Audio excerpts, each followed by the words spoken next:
Welcome to English Baba channel. Bihar board class 10th English का chapter number 1 है the pace for living. आज हम करेंगे इसके क्वेश्चन आंसर, तो जल्दी से वीडियो को लाइक कर दो। सो क्वेश्चन नंबर 1 है children, where did the writer watch the play. जो राइटर है इस चैप्टर का, उसने उस प्ले को कहाँ देखा था? तो एक जगह है डुबलिन, तो उसने उस जगह उस प्ले को देखा था डुबलिन में। तो आंसर लिख दोगे बस वन वर्ड में, the writer watch the play in Dublin. Writer ने वो प्ले कहाँ देखा था? डुबलिन में देखा था। Next, who was the chief character in the play. अब इस प्ले का जो चीफ कैरेक्टर है वो कौन है? वो एक ओल्ड मैन है जो कॉर्न का व्यापार करता है। कॉर्न माने भुट्टा, मक्का जिसको हम बोलते हैं, उसका मर्चेंट है वो। तो आंसर कैसे लिखोगे? पूरा का पूरा क्वेश्चन में से द चीफ कैरेक्टर, ये जो मैंने अंडरलाइन किया है ये आपको समझाने के लिए किया है कि हमने क्वेश्चन से ही कुछ पार्ट लिया है। आप जब आंसर लिखोगे तो आप अंडरलाइन नहीं करोगे। The chief character in the play was an elderly. Elderly मतलब एक बड़ा बूढ़ा व्यक्ति है जो किसका मर्चेंट है? कॉर्न। कॉर्न माने मक्का भुट्टा जिसको हम बोलते हैं, उसका व्यापारी है। Does the writer dislike rapid movement in every field. अगर आपने ये चैप्टर पढ़ा है तो इस चैप्टर में क्या बताया गया है कि साइंस टेक्नोलॉजी हर चीज रैपिडली मूवमेंट कर रहे हैं ना। एक इस तरह का जहाज, एयरप्लेन आ गया है जो 1000 माइल पर आवर की स्पीड से चलता है, इतनी तेज। तो क्या उसको ये जो रैपिड मूवमेंट है, क्या वो उनको पसंद नहीं करता? क्या वो उनको नफरत करता है? तो इसका आंसर है नहीं, ऐसी बात नहीं है कि वो उनको नफरत करता है। तो बस वन वर्ड में आंसर लिख दोगे, no. The writer does not के बाद पूरा का पूरा dislike rapid movement in every field. देख रहे हो, क्वेश्चन से ही हमने उठा लिया। Next, in which situation does the writer find himself in cinema. जब वो मूवी देखने जाता है अपनी वाइफ के साथ थिएटर में, तो उसको मूवी समझ ही नहीं आती, उसको पता ही नहीं चलता ये आर्टिस्ट कौन है वो आर्टिस्ट कौन है, तो वो बड़ा कंफ्यूज हो जाता है। तो आंसर कैसे लिखेंगे? The writer finds himself in confusion. Writer अपने आप को किस में मिल पाता है? कंफ्यूजन में। उसको समझ ही नहीं आती movie, because he is unable to understand the plot of the movie. क्योंकि वो जो मूवी चल रही है उसके सामने, जो वो अपनी वाइफ के साथ, अपनी पत्नी के साथ देखने गया था, वो उसको समझ ही नहीं पा रहा कि उसमें हो क्या रहा है। How does the writer classify himself as a thinker. वो अपने आप को कैसा थिंकर बताता है? वो कहता है कि मैं बहुत ही स्लो थिंकर हूं, मैं चीजों को प्रोसेस नहीं कर पाता, बहुत जल्दी से समझ नहीं पाता। तो मैं कौन हूं? मैं एक स्लो थिंकर हूं, धीरे धीरे सोच पाता हूं। The author describes himself as a slow thinker. वो अपने आप को डिस्क्राइब करता है एक स्लो थिंकर के रूप में। नेक्स्ट क्वेश्चन अब है हमारे long answer questions. Question number 1 है, write a few features about the elderly corn merchant. Corn merchant के कुछ फीचर्स लिखो। नंबर 1, इमेज में देखो, वो हमेशा थोड़ा दुखी दुखी परेशान परेशान रहता था। तो पहला पॉइंट आप क्या लिख दोगे? The elderly corn merchant was always worried. मजा आ गया। वो हमेशा क्या रहता था? दुखी रहता था। दूसरा पॉइंट देखिए, उसका जो भतीजा था, उसका जो नेफ्यू था, वो उसको बिजनेस में चीट करता था। मतलब हिसाब कुछ होता था, देता कुछ और था। तो दूसरा पॉइंट क्या लिख दोगे? His Neiphiu was cheating him. उसका जो नेफ्यू उसके बिजनेस में उसके साथ धोखाधड़ी कर रहा था। तीसरा पॉइंट, उसकी जो वाइफ थी बहुत ज्यादा खर्चीली थी, वो बेफालतू में पैसे उड़ाती थी, जहां खर्चे की जरूरत नहीं है वहां पे भी वो खर्चा करती थी। तो थर्ड पॉइंट क्या लिखोगे? His wife use to spend extra money. उसकी वाइफ बहुत ज्यादा पैसा खर्च करती थी। फोर्थ पॉइंट क्या लिखोगे आप? उसको हमेशा फैमिली इश्यूज रहते थे, कहीं ना कहीं वो इस वाली बात पे थोड़ा झड़प हो जाती थी उसकी और उसकी वाइफ में। तो फोर्थ पॉइंट क्या लिखोगे? He had family issues and health issues. उसको फैमिली इश्यू भी थे, ठीक है, वाइफ के साथ कभी कभी, कि भाई तुम इतना पैसा खर्च करती हो। और हेल्थ इश्यू भी, कभी उसको कहीं दर्द हो रहा है, कहीं उसको कहीं दर्द हो रहा है। He was unable to catch up with the fast pace of life. और इस बदलती हुई दुनिया के साथ, जो इतनी तेज मूव कर रही है, उसके साथ वो कैचअप करने में क्या था? मतलब he was unable to catch up. वो कैचअप नहीं कर पा रहा था। तो चिल्ड्रन अगर आप इस तरह से 5 पॉइंट्स में लिख के आओगे तो आपको एग्जाम में फुल मार्क्स मिल जाएंगे। Next, they tell me there is an airplane now that goes at 1000 miles an hour. वो अपनी एक बात बताते हुए कहता है कि भाई साहब दुनिया इतनी तेजी से आगे बढ़ रही है, इतनी तेजी से बदल रही है कि अब तो एक ऐसा प्लेन आ गया जो 1000 miles per hour an hour, 1 घंटे में 1000 माइल तक चला जाता है। Now that's too fast. What light does the remark of the corn merchant throw on the fast life. और उसके इस स्टेटमेंट से फास्ट लाइफ के बारे में वो क्या रिमार्क दे रहा है। तो वो चिल्ड्रन कहीं ना कहीं बहुत ज्यादा सरप्राइज्ड है, हैरान है कि यार ये दुनिया कितनी तेजी से बदल रही है और मुझ जैसे स्लो थिंकर का जिसको एक पिक्चर भी समझ में नहीं आती क्या होगा। तो आंसर कैसे लिखोगे आप, देखो, the remark of the old merchant conveys the idea that life is moving faster than ever। वो जो रिमार्क है इस बूढ़े आदमी का, जो कि इस चैप्टर का मेन पार्ट है, वो ये कह रहा है कि जो लाइफ है वो बहुत ज्यादा तेजी से आगे बढ़ रही है। Science has made rapid progress. आज का जो विज्ञान है, जो साइंस है, वो लगातार प्रोग्रेस करता जा रहा था। फ्रॉम हिज स्टेटमेंट, उसके स्टेटमेंट से। अब देखो, यहां से लेके दे से लेके और दे, आपको पूरा क्वेश्चन से ही कॉपी पेस्ट कर देना। They tell me there is an aeroplane. मजा आ गया। देखो चिल्ड्रन, मैं आपको जब लिखवा रहा हूं तो आपको ये बता रहा हूं, क्वेश्चन से भी हम बहुत सारी चीजें कॉपी कर सकते हैं। आपको ये अंडरलाइन नहीं करना है एग्जाम में, ये मैंने आपको समझाने के लिए किया है, ठीक है। तो उसके स्टेटमेंट से we come to know that he feels left behind. उसको ऐसा लगता है कि कहीं ना कहीं इस बदलती हुई तेज दुनिया के चक्कर में वो पीछे छूट गया है। In this fast moving world and from the people around him. और उसके साथ जो लोग रहते हैं उनसे भी वो पीछे रह गया है, क्योंकि जैसे वो मूवी देखने गया था अपनी वाइफ के साथ, उसकी वाइफ को तो समझ में आ रही थी, उसको समझ नहीं आ रही, तो उसको लगता है ये दुनिया भी आगे बढ़ती जा रही है, लोग भी आगे बढ़ रहे हैं, मैं ही पीछे छूट रहा हूं। चिल्ड्रन, इस वीडियो से अगर आपको कुछ वैल्यू मिल रही है और अच्छा लग रहा है तो प्लीज वीडियो को एक लाइक जरूर कर देना। जब आप वीडियो को लाइक करोगे तो YouTube के एल्गोरिदम को ये पता चलेगा कि आपको इस चैनल की वीडियो अच्छी लगती है, वो आपको और वीडियोस लगाए। तो मैं 3 तक काउंट करूंगा चिल्ड्रन, वीडियो को लाइक कर दो। 1 2 3। आई होप चिल्ड्रन आपने वीडियो को लाइक कर दिया है और अभी तक चैनल को सब्सक्राइब नहीं किया तो सब्सक्राइब कर दो, सो दैट आपको हमारे सारे अपडेट्स मिलते रहे। Thank you guys. Next, what sort of excitement do we have today which our ancestors lacked? Is it an advantage or disadvantage? आज की डेट में हमें क्या क्या नई चीजें देखने को मिलती हैं जो हमारे पूर्वजों के पास नहीं थी। क्या ये अच्छी चीज है या खराब चीज है? तो चिल्ड्रन, पुराने टाइम में लोग बैलगाड़ी से एक जगह से दूसरी जगह थोड़ी दूर जाने में भी 2-2 घंटे 5-5 घंटे लग जाते थे, लेकिन आज की डेट में हमारे पास प्लेन है, बस है, कार है, स्कूटर है, बुलेट ट्रेन है, हम बहुत जल्दी जा सकते हैं।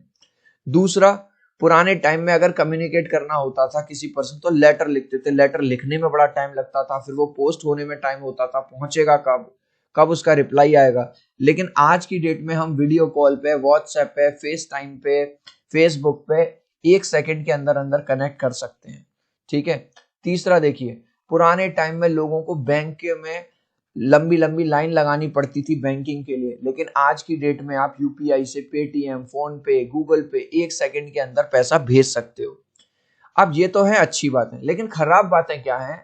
पुराने टाइम का आदमी भले से वो मेहनत ज्यादा करता था, उसको टाइम लगता, लेकिन वो खुश था, एंजाइटी नहीं थी, उसके पास अपनी फैमिली के लिए समय था। लेकिन आज की डेट में जिसको देखो वो मोबाइल में है, जिसको देखो मोबाइल में है, माँ के पास बच्चे के लिए समय नहीं है, बच्चे के पास पिता के लिए समय नहीं है, किसी के पास समय नहीं है और सब लोग टाइम से जूझ रहे हैं। तो आंसर कैसे लिखोगे?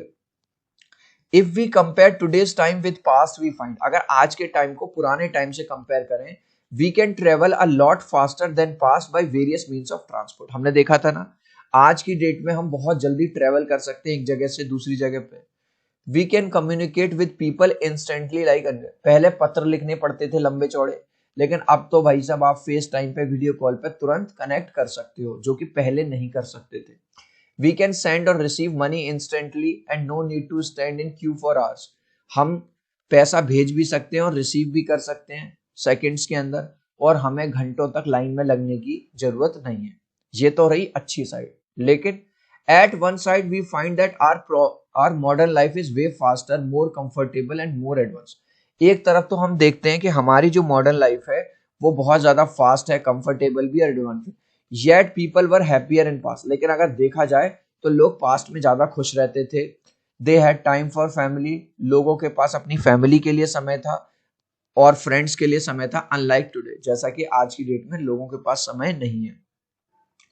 Who are taken to be slow thinkers, slow thinkers किसे कहा जाता है? How are the slow thinkers handicapped today, और आज की डेट में स्लो थिंकर्स अपंग हैंडीकैप्ड कैसे हुए? चिल्ड्रन, आपने देखा होगा क्लास में कुछ ऐसे बच्चे होते हैं जिनको कई कई बार चीज समझाओ फिर भी नहीं समझ आती और बहुत बार टीचर को समझाना पड़ता है तब जाके उन्हें कोई चीज समझ में आती है। लेकिन कुछ बच्चे ऐसे भी होते हैं जिनको बस एक बार थोड़ा सा इशारा दिया, हल्का सा समझाया और पूरा चैप्टर उनको समझ में आ गया। तो ऐसे लोग, ऐसे बच्चे जो एक ही बात को कई बार बार रिपीट करने में समझते हैं या जल्दी से नहीं समझ पाते, उनको कहा गया है कि वो स्लो थिंकर हैं। तो आंसर कैसे लिखोगे? Slow thinkers are the people who take more time to understand something. Slow thinkers ऐसे लोग हैं जिनको ज्यादा समय लगता है किसी चीज को समझने में। They are unable to give answers quickly, और वो जल्दी से आंसर नहीं दे सकते because their mind process the thing slowly, क्योंकि उनका माइंड जो है धीरे धीरे चीजों को प्रोसेस करता है। We see such examples in our classroom, हम ऐसे एग्जाम्पल्स अपनी क्लास में भी देखते हैं। Where a student is slow learner and teacher has to teach him same topic again and again, जहां एक बच्चा स्लो लर्नर होता है तो टीचर को बार बार रिपीट करना पड़ता है सेम टॉपिक उसके लिए, देन ही और शी अंडरस्टैंड, तब जाके उसको टॉपिक समझ में आता है। Usually slow thinkers are unable to fit themselves in fast moving world. अब आपने इस चैप्टर में भी पढ़ा है कि जो ऑथर है, जो नरेटर है, वो अपने आप को फिट नहीं कर पा रहा इस सोसाइटी में, ठीक है, उसको एक पिक्चर तक समझ में नहीं आ रही। तो जो स्लो थिंकर्स हैं इस फास्ट मूविंग वर्ल्ड में अपने आप को फिट नहीं कर पा पाए। In this story the pace for living, इस चैप्टर का नाम क्या है? Pace for living. Also we find that narrator is slow thinker, इस स्टोरी में भी हम ये देखते हैं कि नरेटर क्या है? स्लो थिंकर है, and that is why he faces problem in day to day life, इसीलिए वो हर रोज कुछ ना कुछ प्रॉब्लम फेस करता ही करता है। What enlightenment does the writer seek from his wife?